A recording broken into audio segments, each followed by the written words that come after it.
Hello friends, स्वागत है आपका सेशन 2 में, जहां हम लोग डिस्कशन को आगे बढ़ाएंगे। हम लोग डिस्कशन कर रहे हैं वेलस्पन कॉर्प लिमिटेड के बारे में। और सेशन 1 में हम लोगों ने जो डिस्कशन किया, एक जिस्ट में आपको समझाना चाहूंगा। हम लोगों ने फंडामेंटल एनालिसिस किया, उसके नंबर्स को समझा। नंबर्स में हमें बहुत पैथेटिक रिजल्ट नजर आए, जून के स्पेशली। मार्जिन पूरी तरह से खत्म होता हुआ नजर आया।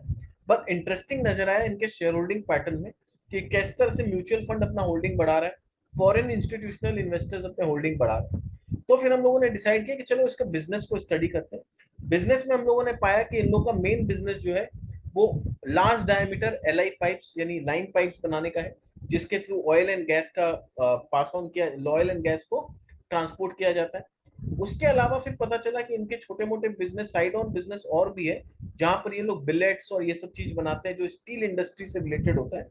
तो ये लोग अभी टीएमटी बार्स बनाने जा रहे हैं।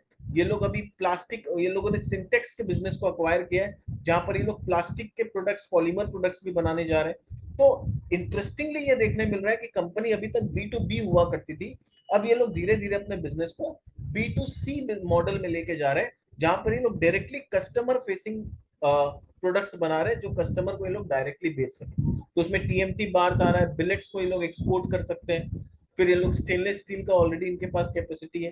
तो they are doing something very interesting. और डीआई पाइप्स का ये लोग बहुत बड़ा कैपेसिटी लगा रहे हैं। तो डीआई पाइप्स का डिमांड किस में होता है? जो पानी, वाटर इंफ्रास्ट्रक्चर के जो पाइप्स होते हैं वो डीआई पाइप्स होते हैं जनरली, तो वहां पर डीआई पाइप का बहुत ज्यादा डिमांड होता है। तो ये लोग डीआई पाइप का एक बहुत बड़ा कैपेसिटी लगाए हैं, तो उससे भी आगे चल के इनको काफी डिमांड आने वाला है। अब इसको समझते हैं कि आयरन, डक्टाइल आयरन पाइप जो है और जो टीएमटी बार इनका है, उससे इनको क्या एडवांटेज मिल सकता है। The commissioning of state of art blast furnace and sinter plant and TMT bar manufacturing facility. तो अंजार गुजरात में इन्होंने नया ब्लास्ट फर्नेस लगाया है, सिंटर प्लांट लगाया है, जहां पर ये लोग स्टील का मैन्युफैक्चरिंग कर सके और स्टील के मदद से फिर टीएमटी बार्स बना सके। ये जुलाई 2022 में कंप्लीट हो चुका है, यानी यहां पर already production is going on. The blast furnace can produce approximately 5 lakh metric ton of hot metal per annum. तो पूरे साल में 5 lakh metric ton hot metal बना सकता है, which will primarily be use. और ये जो हॉट मेटल बनेगा ये यूज होगा फॉर मैन्युफैक्चरिंग पिग आयरन। तो ये हॉट मेटल से पिग आयरन बनाया जाएगा और डक्टाइल आयरन के पाइप्स बनाए जाएंगे। ठीक है, the trial production of DI pipe has also started and the facility has recently received BIS certification. तो इन्होंने डीआई पाइप का ऑलरेडी प्रोडक्शन स्टार्ट कर चुका है, ट्रायल रन। और ट्रायल रन के बाद जो सर्टिफिकेट का जरूरत होता है कि आपका क्वालिटी अच्छा है, सब कुछ ठीक है, बीआईएस सर्टिफिकेशन भी इनको ऑलरेडी मिल चुका है। तो एवरीथिंग इज रेडी, यानी बोलते हैं ना flight is ready to take off, वो वाला सिचुएशन है कि everything is ready, flight is ready to take off. इस इंटीग्रेटेड कॉम्प्लेक्स, यानी ये जो पूरा अंजार का जो फैसिलिटी है पूरा इंटीग्रेटेड स्टील प्लांट के जैसा हो गया, जहां पर ये लोग पूरा डीआई पाइप्स बना रहे हैं जो एंड प्रोडक्ट है, और उसके पहले जो आयरन बनाना है, जो हॉट आयरन या पिग आयरन बनाना है, वो भी ये लोग खुद बना रहे हैं। इसलिए ये जो कॉम्प्लेक्स है, ये जो फैसिलिटी है, पूरी तरह से इंटीग्रेटेड फैसिलिटी बन चुकी है। It is equipped with latest cutting edge technology, यानी यहां पर जो टेक्नोलॉजी लगाया है वो लेटेस्ट टेक्नोलॉजी लगाया हुआ है। And will include blast furnace, sinter plant, PCI and oxygen plant, coke oven, beside having 4 lakh metric ton per annum capacity of DI pipe plant. तो डीआई पाइप का तो 4 लाख मेट्रिक टन का कैपेसिटी होगा ही, पर उसके साथ साथ यहाँ ब्लास्ट फर्नेस है, सिंटर प्लांट है, ऑक्सीजन प्लांट है, कोक ओवन है, सब कुछ है। और टीएमटी बार बनाने का जो कैपेसिटी है ये 3.5 lakh metric ton per annum का कैपेसिटी होगा, यानी 3.5 लाख मेट्रिक टन का टीएमटी बार से लोग बना के बाजार में साल में बेच सकते हैं। We have an existing, already पहले से इनके पास एग्जिस्टिंग मैन्युफैक्चरिंग सेटअप है, जिसका बीआईएस सर्टिफिकेट इनको मिला हुआ है स्टील बिलेट्स बनाने का और डीआरआई यानी डायरेक्ट रिड्यूस्ड आयरन बनाने का। तो स्टील बिलेट्स ऑलरेडी बना सकते हैं, डीआरआई आयरन को ऑलरेडी इनके पास बीएस सर्टिफिकेट मिला हुआ है। अब ये लोग फॉरवर्ड इंटीग्रेशन करके वहां से क्या बना रहे हैं? डीआई पाइप बना रहे हैं, टीएमटी बार्स बना रहे हैं। तो ये इनके लिए फॉरवर्ड इंटीग्रेशन हो गया। और वहां पर ये जो डीआरआई है या स्टील बिलेट्स है, वो इनपुट के तौर पे काम करेगा टीएमटी बार बनाने के। न्यू एंड प्लान्ड एक्विजिशन, अभी इनका जो एक्विजिशन है उसको समझते हैं। प्लास्टिक प्रोडक्ट्स में ये लोग जो इंटर कर रहे हैं, तो इन्होंने सिंटेक्स के बिजनेस को एक्वायर किया। So Sintex is a national brand with more than 10% market share. आज के डेट में नहीं है कंपनी का, आज के डेट में तो ऑलमोस्ट दिवालिया हो गया, बट 2018 में इनके पास 10% से ज्यादा मार्केट शेयर था। इनका एक्सटेंसिव डिस्ट्रीब्यूशन नेटवर्क देखें तो 900 डीलर्स हैं और 13,000 रिटेल टच पॉइंट्स हैं। तो कंपनी को एडवांटेज क्या मिलेगा, ये जो डिस्ट्रीब्यूशन नेटवर्क इनको बना बनाया मिल जाएगा ना सिंटेक्स के एक्विजिशन से, वो इनके लिए मदद करेगा अपने टीएमटी बार्स और भी जो बी टू सी प्रोडक्ट्स ये लोग बेचना चाहते हैं उसमें मदद करेगा।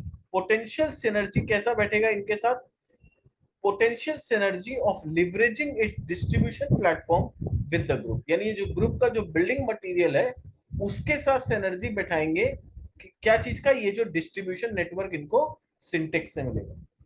बिलेट्स और टीएमटी का अगर मैं बात करूं तो लोकेशन एडवांटेज मिलेगा अंजार पोर्ट के पास फॉर रॉ मटेरियल इंपोर्ट, क्योंकि इनको जो रॉ मटेरियल इंपोर्ट करना होगा, लाइमस्टोन करना होगा या कोकिंग कोल करना होगा, तो क्योंकि Gujarat is a port city, तो पोर्ट जहां पर पोर्ट है, तो वहां सिटी तो नहीं स्टेट, तो वहां से रॉ मटेरियल सोर्सिंग इनके लिए इजी होगा और साथ साथ अपने फिनिश्ड प्रोडक्ट्स को एक्सपोर्ट करना भी इजी होगा। Maximum demand for long products in western region, तो जो टीएमटी बार्स है या इनके जो डीआरआई पाइप्स है उसका वेस्टर्न रीजन में बहुत डिमांड है, तो इनको एक्सपोर्ट करने का अपॉर्चुनिटी बहुत ज्यादा होगा। Target markets are Gujarat and Rajasthan, और इंडिया में ये लोग गुजरात और राजस्थान के मार्केट को भी टारगेट करेंगे। TMT bars through dealer and retail network, और टीएमटी बार्स को जो सिंटेक्स से डीलर मिला है, रिटेल नेटवर्क मिला है, उसके मदद से टीएमटी बार्स को बेचेंगे और एंड यूजर तक पहुंचाएंगे। स्पेशलिटी स्टील जो है ये हाई एंट्री बैरियर है, क्योंकि इसके लिए बीआईएस सर्टिफिकेशन और प्रोसेस लाइसेंसिंग बहुत कुछ चाहिए होता है, तो इनको ऑलरेडी मिल चुका है, तो जल्दी से कोई कॉम्पिटिटर इसमें इंटर नहीं कर पाएगा। Existing group company that has enabled company entry into the segment, already इनकी ग्रुप कंपनी स्पेशलिस्ट स्टील में ऑलरेडी थी, ऑलरेडी उनके पास सारे अप्रूवल्स लिए हुए थे, तो इनके लिए इंटर करना बहुत आसान हो गया। Strong improvement in recent performance, pipe sales volume 50% बढ़ा है FY22, तो पाइप का जो वॉल्यूम 50% बढ़ा है, which shows that company is making strong business. ये वेलस्पन स्पेशलिटी सॉल्यूशन जो मैंने बताया ना, इनके पास स्टेनलेस स्टील का ऑलरेडी पहले से प्लांट था, तो वेलस्पन स्पेशलिटी सॉल्यूशन लिमिटेड इनकी एक सब्सिडरी कंपनी है, is a world class manufacturer of best in class alloy and stainless steel products that are globally benchmarked. It is only integrated producer of quality stainless steel pipes right from steel making to the finished product. तो ये एक मात्र ऐसी facility है जो steel को शुरू से लेके एंड प्रोडक्ट तक सब बनाने का काम करती है। VSSL has steel making capacity of 1,50,000 metric ton per annum and stainless steel pipe and tube manufacturing capacity of 18,000 ton पर annum। तो ये इसकी कैपेसिटी है।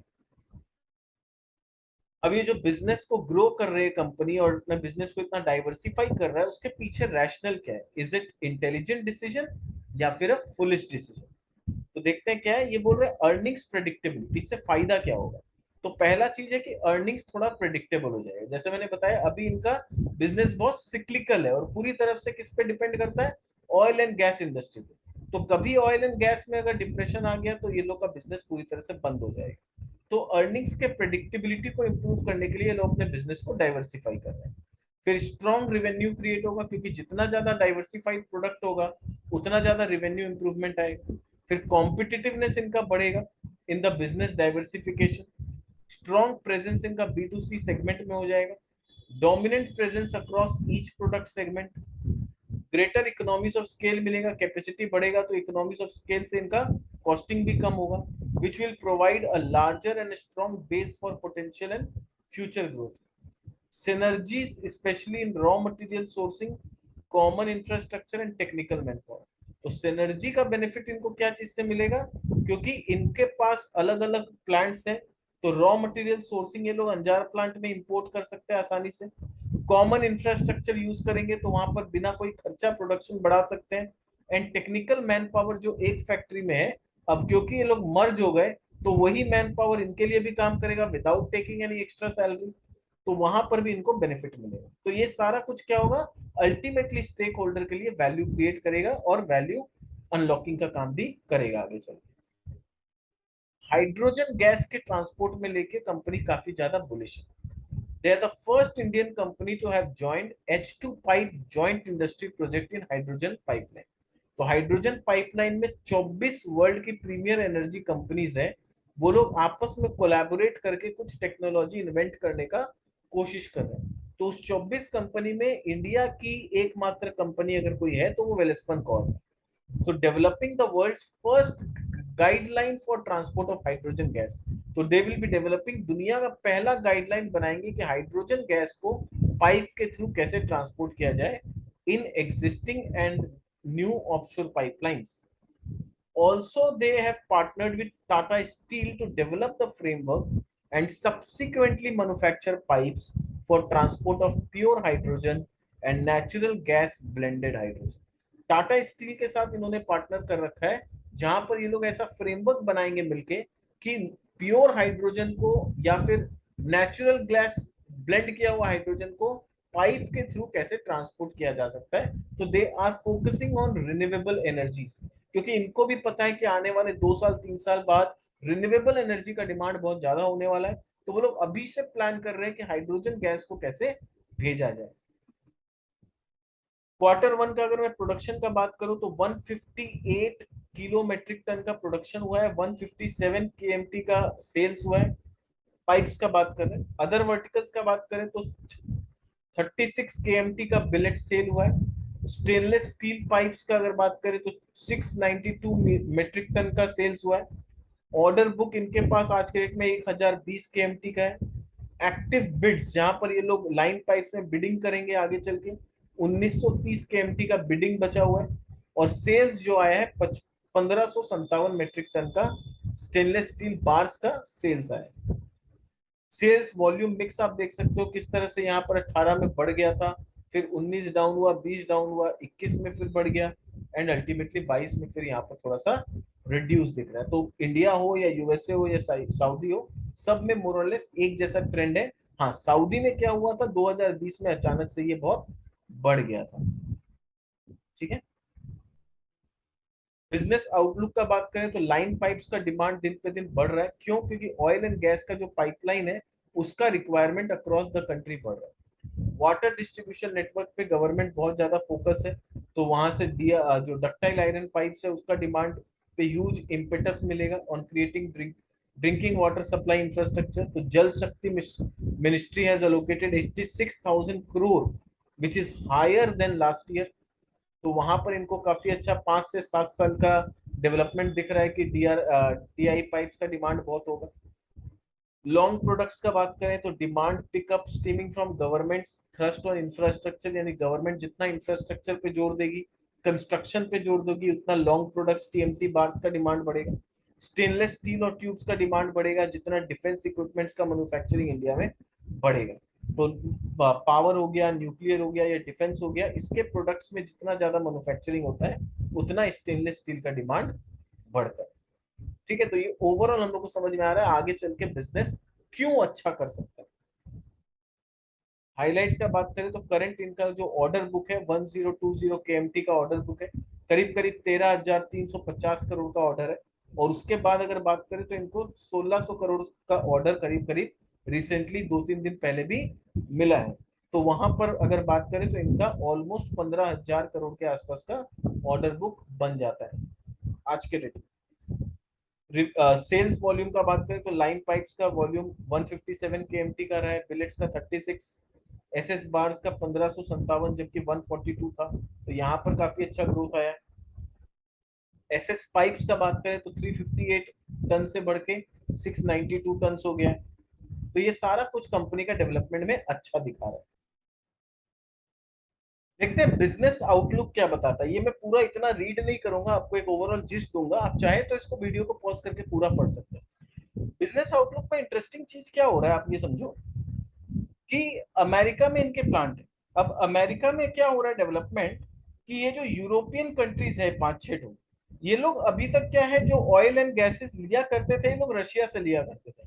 तो रशिया के ऊपर तो अब सैंक्शन लग गया, तो ये लोग ऑयल एंड गैस अभी किससे ले रहे हैं? यूएसए से खरीद रहे हैं. या फिर यूएसए के थोड़ा आसपास अफ्रीका है, अफ्रीका से खरीदा है। पर अभी भी क्या हो रहा है, इनका ट्रांसपोर्टेशन कॉस्ट बहुत ज्यादा लग जा रहा है, क्योंकि अमेरिका या फिर अफ्रीका से इनके यहाँ डायरेक्टली कोई पाइपलाइन वैसा नहीं बिछा हुआ है।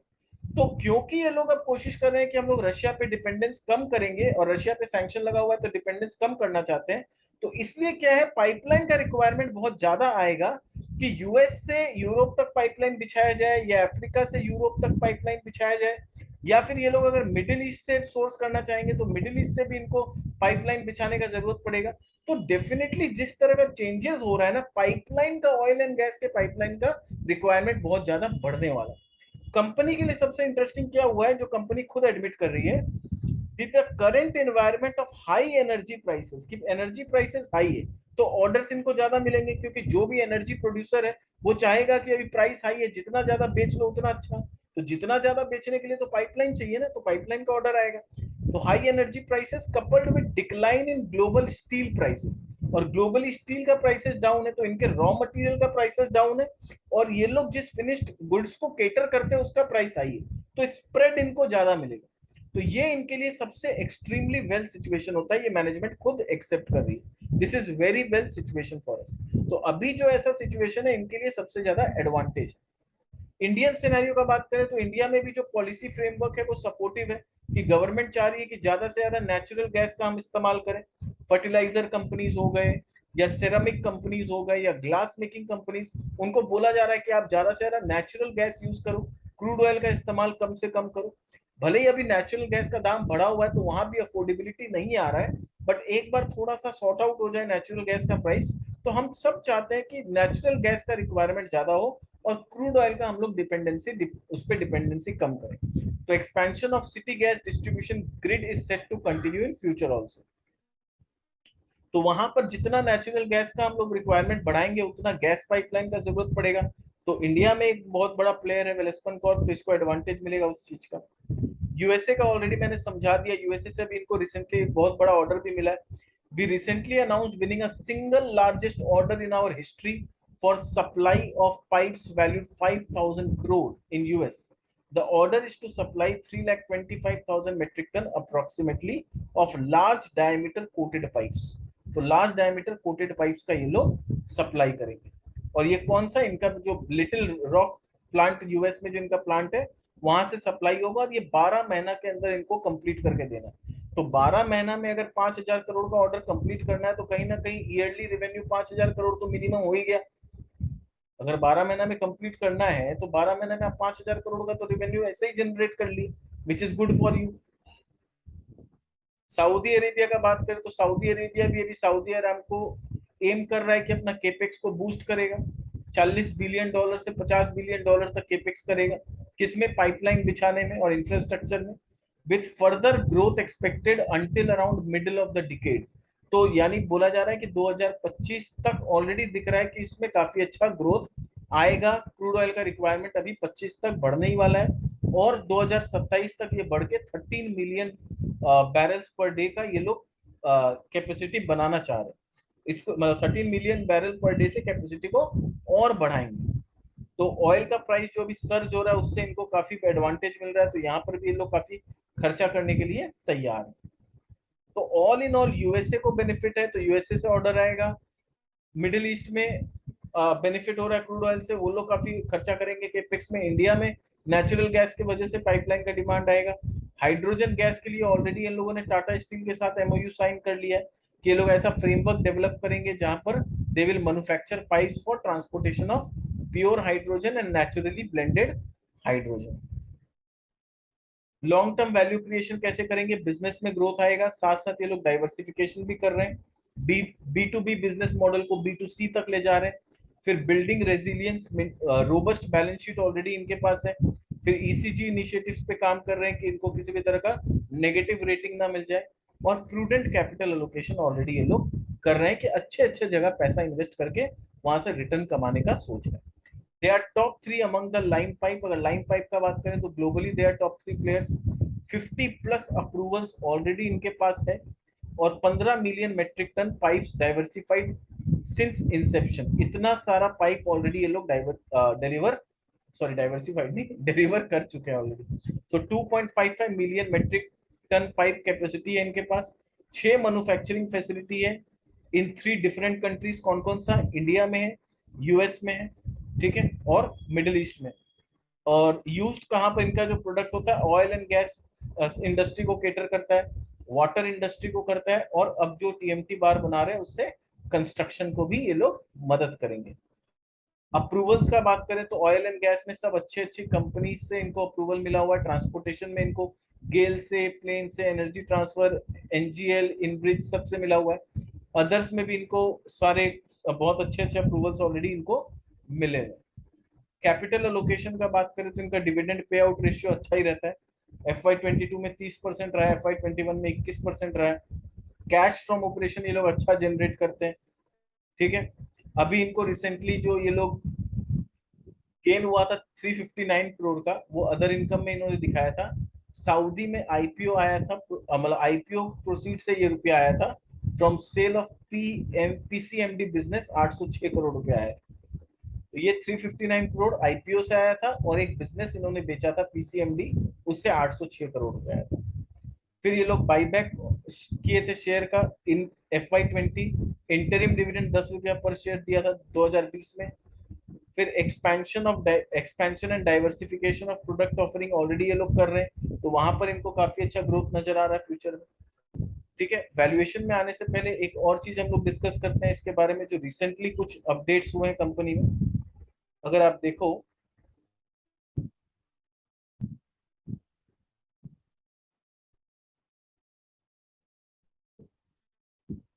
तो अभी आप देखोगे कि कंपनी यहाँ पर क्या हुआ है, इन्होंने कुछ असेट्स अक्वायर किया है ऑक्शन में ऑफ एबीजी शिपयार्ड।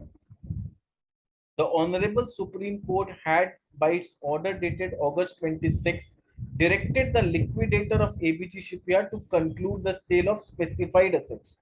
यानी कुछ स्पेसिफाइड असेट्स थे, उनको बेचने के लिए सुप्रीम कोर्ट ने ऑर्डर दिया था एबीजी शिपयार्ड के। तो उसके तहत जो लिक्विडेटर है उसने नीलामी करवाया था, यानी बिड्स मंगवाया था।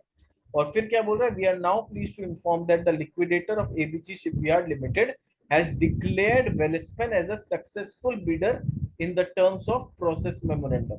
यानी ये बिडिंग में वेलस्पन कॉर्प सक्सेसफुल बिडर बन के सामने आया। इसके तहत इनको क्या मिलने वाला है? इसके तहत इनको मिलेगा the partially built obsolete ships, यानी कुछ शिप्स वो लोग बना रखे थे एबीजी शिपयार्ड, वो पार्शियली बिल्ट था, तो उसमें बहुत सारा स्टील लगा होगा, तो अब वो बेकार हो गया, तो उस शिप को ये लोग खरीद लेंगे, उसको तोड़ के वहां से पूरा लोहा निकालेंगे, स्क्रैप निकालेंगे। तो ऑब्सोलीट शिप का scrap acquired under Welspun Corp Limited is estimated to be 1,50,000 metric tonne. तो 1,50,000 मेट्रिक टन स्क्रैप स्टील इनको मिलेगा, जो कि इनके पाइप बनाने में और जो डीआई पाइप है उसमें इस्तेमाल किया जाएगा। So it is estimated that it's potential value would be unlocked with in 12 to 15 months from the completion of acquisition. यानी एक्विजिशन में जितना इन्होंने खर्चा किया है उसके बाद इनको कितना रिटर्न मिलेगा, कुछ बेनिफिट होगा कि नहीं, ये नेक्स्ट 12 से 15 महीना में हम लोग को पता चलेगा। तो दिस इज वन डेवलपमेंट। दूसरा इंटरेस्टिंग डेवलपमेंट जो इनका हुआ है वो आप देख सकते हो कि इनको अभी यूएस से रिसेंटली ऑर्डर मिला। ये 17 सितंबर का न्यूज है। 17 सितंबर को इनको यूएस से एक और ऑर्डर मिला है, और ये बहुत इंटरेस्टिंग है, इसको ध्यान से समझिएगा। The order is for supply of 1256 kilometre, इतना लंबा, पहली बार यूएस ने इतना लंबा ऑर्डर दिया है।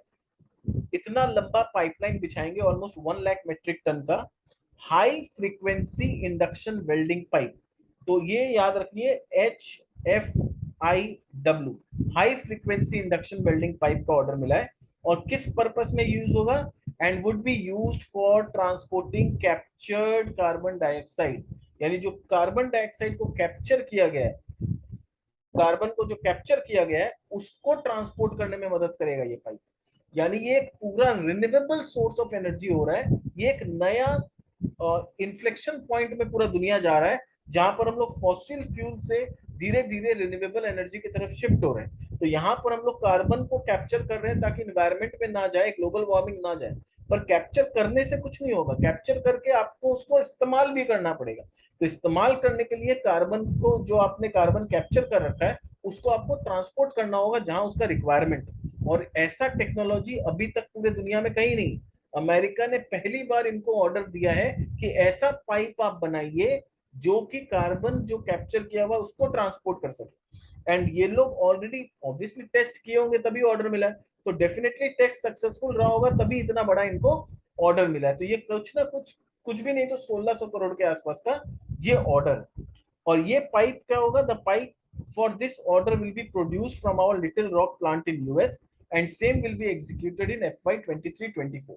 तो यानी दिसंबर 23, जो मैनेजमेंट ने कहा है कि दिसंबर 2023 तक, अभी हम लोग नियर हो रहे हैं दिसंबर 2022, यानी आज से ऑलमोस्ट एक साल 3-4 महीना के अंदर ये काम कंप्लीट हो जाएगा। This large strategic order once again reflects our strong culture of engineering excellence and the trust the customer have in our capability to execute। तो इतना बड़ा एक नया टेक्नोलॉजी पे ऑर्डर अगर कोई कंपनी कोई दे रहा है इनको, तो इसका मतलब इनके ऊपर कितना ज्यादा भरोसा है। ठीक है, our strong supply track record has position both Welspun HSAW and HFIW plant as a top facility in North American market. तो नॉर्थ अमेरिका में इनके पास दो फैसिलिटी है, एक लार्ज डायमीटर पाइप की है जिसमें ऑलरेडी इनको 5000 करोड़ का ऑर्डर मिल चुका है मई में, और जो छोटा डायमीटर पाइप का जो फैसिलिटी है उसमें भी अब यहाँ पर इनको 1600 करोड़ का ऑर्डर मिल गया। तो कहीं ना कहीं इनका जो दोनों प्लांट अभी तक क्या है, थोड़ा सा 25-30% कैपेसिटी पे चल रहा है। अब ये ऑर्डर मिलने के बाद ये प्लांट अब फुल कैपेसिटी पे चलेगा, और कुछ भी नहीं तो 6 से 8 महीना का रेवेन्यू विजिबिलिटी एकदम क्लियर है कंपनी में कि 6 से 8 महीना अब इनका रेवेन्यू आएगा ही।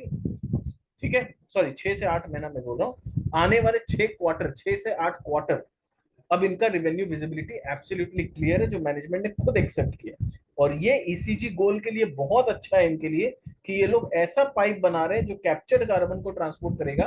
तो यानी इन्वायरमेंट को सुधारने में, इन्वायरमेंट के बेनिफिट के लिए इनका प्रोडक्ट्स काम आ रहा है, तो इनको ईसीजी रेटिंग बहुत अच्छा मिलेगा। ईसीजी रेटिंग अच्छा मिलने से एडवांटेज ये है कि जो बड़े बड़े ग्लोबल फंड्स हैं, वो लोग क्या होता है, उनका एक एथिक्स होता है कि हम ऐसी कंपनी में पैसा नहीं लगाएंगे जो इन्वायरमेंट को डैमेज कर रहा है, और जो इन्वायरमेंट को प्रोटेक्ट करने का काम कर रहा है उसमें पैसा लगाएंगे। तो अब ये कंपनी उनके रडार में आ जाएगी। तो इसलिए क्या होगा, जो फॉरेन इंस्टीट्यूशंस हम लोग देख रहे हैं कि उनका होल्डिंग बढ़ रहा है, अब आपको समझ में आ रहा होगा कि क्यों हम लोग देख रहे हैं कि शेयर होल्डिंग पैटर्न इनमें जो म्यूचुअल फंड है या फॉरेन इंस्टीट्यूशन है उसका होल्डिंग बढ़ रहा है।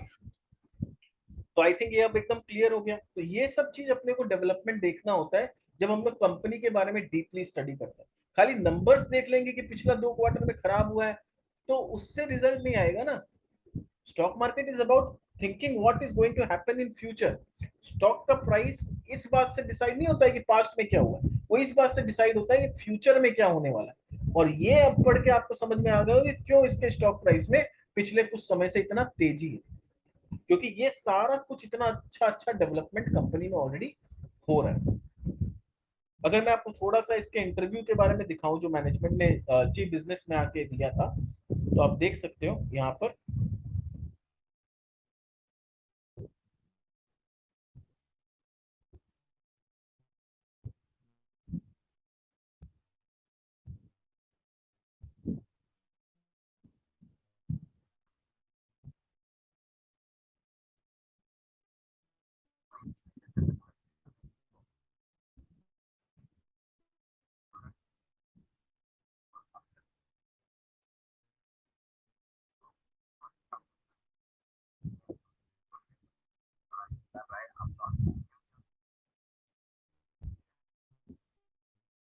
तो यहाँ आप देख सकते हैं कि विपुल माथुर जी ने आके इंटरव्यू में क्या कहा। आप चाहें तो आप देख सकते हो यूट्यूब में, मैं ये इसका जो लिंक है हो सकेगा तो अपने इसमें लगा दूंगा, तो आप इसको पूरा अच्छे तरह से देख सकते हैं कि उन्होंने इंटरव्यू में कितना बुलिश मैंने कहा है।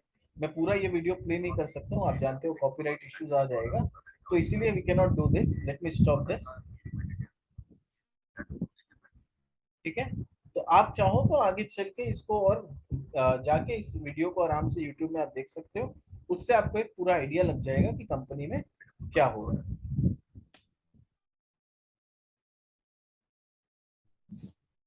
ठीक है, तो उम्मीद करता हूँ आपको पूरा समझ में आ गया। अब चलिए देखते हैं कि वैल्यूएशन क्या बता रहा है। अकॉर्डिंग टू मी इसका वैल्यूएशन क्या हो सकता है, इसको समझते हैं।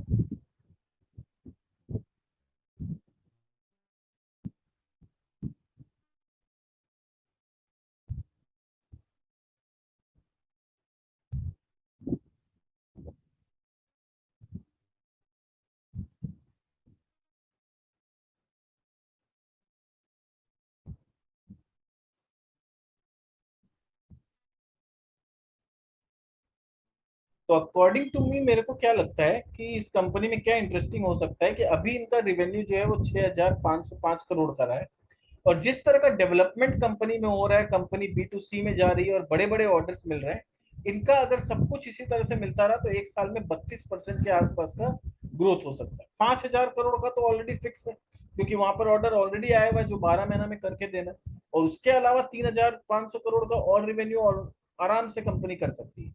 तो 8,500 करोड़ के आसपास का टॉप लाइन मुझे लगता है कि FY23 के एंड तक या फिर आज से एक साल बाद तक हो जाना चाहिए। इबिटा मार्जिन मुझे लगता है 11% के आसपास का इनका मार्जिन वापस आ जाना चाहिए, जो अभी 2.5% गिर गया है। बट अब क्योंकि क्या हो रहा है, स्टील का प्राइस गिर रहा है और इनको ऑर्डर्स बड़े हाई वैल्यूज पे मिल रहे हैं, और मैनेजमेंट ने खुद एक्सेप्ट किया कि ये जो नया ऑर्डर इनको कार्बन कैप्चरिंग वाला मिला है उसका मार्जिन ऑब्वियसली हाई होगा। तो आई एम एक्सपेक्टिंग कि 11% मार्जिन कंपनी कर लेगी। तो उसके हिसाब से जो ऊपर का वैल्यूएशन आ रहा है कि 538 रुपया तक कंपनी ऊपर जा सकती है, अगर सब कुछ एकदम परफेक्टली चला कंपनी के रिक्वायरमेंट के हिसाब से। पर जो फेयर वैल्यू कंपनी का निकल के आ रहा है कि अगर 25% का टॉप लाइन ग्रोथ हुआ, 8,100 करोड़ के आसपास का टॉप लाइन हुआ विथ 8% इबिटा मार्जिन, तो इसका फेयर वैल्यू निकल के आता है 310 रुपए के आसपास, और अभी कंपनी 270-265 के आसपास ट्रेड कर रही है।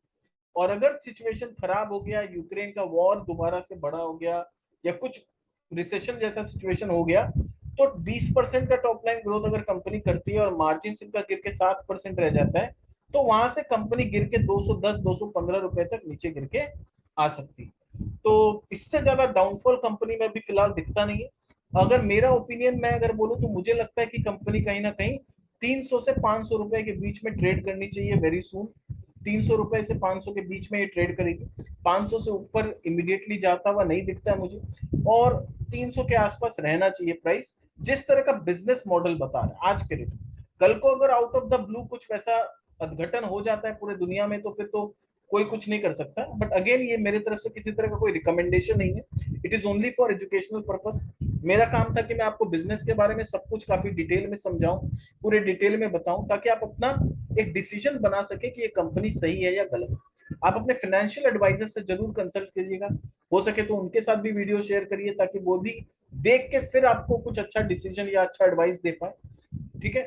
और अगर आप नए आए हैं हमारे चैनल में तो इसे सब्सक्राइब कर लीजिए। इसी तरह के नॉलेजेबल कंटेंट अगर आपको देखने पसंद है, थोड़ा सा वीडियो लॉन्ग होता है, पर अगर आप अपने नॉलेज पे काम करना चाहते हैं, आप अपनी नॉलेज बढ़ाना चाहते हैं और फिर नॉलेज के बेसिस पे विदाउट बोरोड कन्विक्शन, मैं चाहता हूं आप अपने नॉलेज के बेसिस पे अपने कन्विक्शन से इन्वेस्टमेंट करें, ना कि किसी का कन्विक्शन बोरो करें। किसी से आपको एडवाइस लेने की जरूरत नहीं है, आपको किसी से सलाह मशवरा नहीं करना है except your own financial advisor. आपको अगर यूट्यूब या मीडिया इनके भरोसे में आप रह के इन्वेस्टमेंट करोगे ना, तो वहां पर हर जगह ट्रैप है, बहुत बड़ा बड़ा ट्रैप है। तो वहां पर हम रिटेल इन्वेस्टर फंस जाएंगे। तो आप अपने नॉलेज पे काम करिए, अपने बेसिस पे डिसीजन लीजिए, और अपने कन्विक्शन के साथ जब आप डिसीजन लेंगे ना, तो आप देखना उसमें मार्केट में आप सरवाइव कर पाएंगे और दो पैसा कमा के बाहर निकल पाएंगे। इतना ही मैं बोलना चाहूंगा। अगर आप हमारे साथ संपर्क करना चाहते हैं किसी भी वे में, तो आप हमारे साथ संपर्क कर सकते हैं। ये हम लोग का ईमेल आईडी है, इसमें आप मेल कर सकते हैं।